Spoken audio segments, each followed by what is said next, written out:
The wicked flee when no one pursues, but the righteous are bold as a lion. Proverbs 28:1. Welcome back, friends. I have a story that is going to absolutely light you up from the inside out like a lightning bug.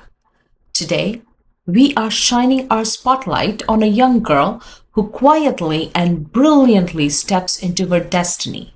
The Bible does not name her till 14 chapters after she is first introduced.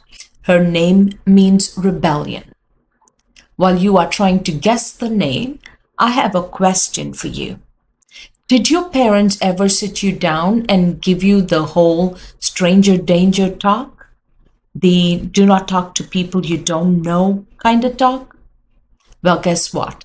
Nobody gave this little girl that memo, and honestly, thank God they didn't.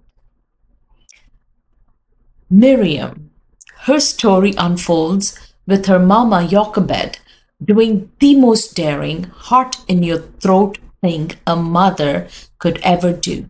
She had placed her baby boy into a handmade basket and let him float out onto the river Nile, the same river that was the deathbed to several Hebraic boys.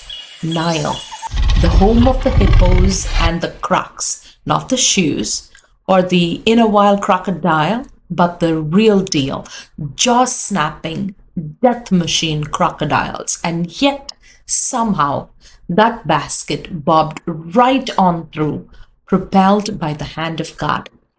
Miriam stood watch from a distance, waiting to see what God was going to do next.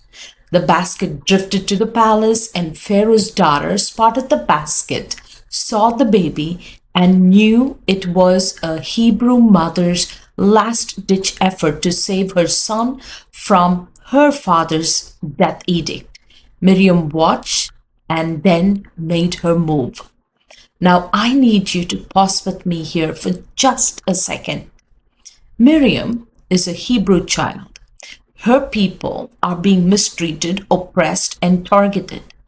None of that social stigma colored her spirit. She just stepped up like she had been groomed from birth to talk to a princess.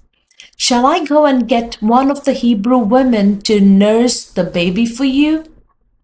No stumbling, just calm, collected speech.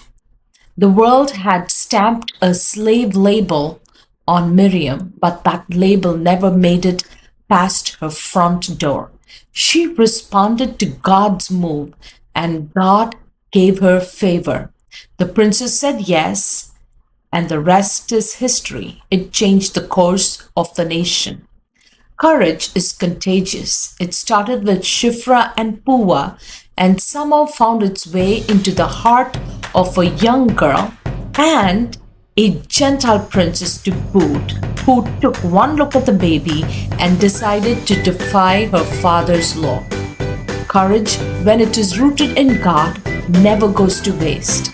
It multiplies, it flows from one person to the next like a chain of fire, and it reproduces strength everywhere it goes.